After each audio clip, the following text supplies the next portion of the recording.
I just said, I'm not gonna leave you alone. I'm just gonna live physically, but my spiritual, my emotion, my heart is inside. Are you sure?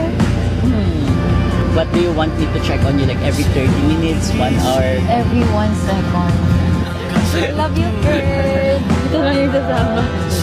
Goodbye. Bye-bye, Rest well. I love you so much. Thank you for making me laugh whenever I feel sad. Thank you din.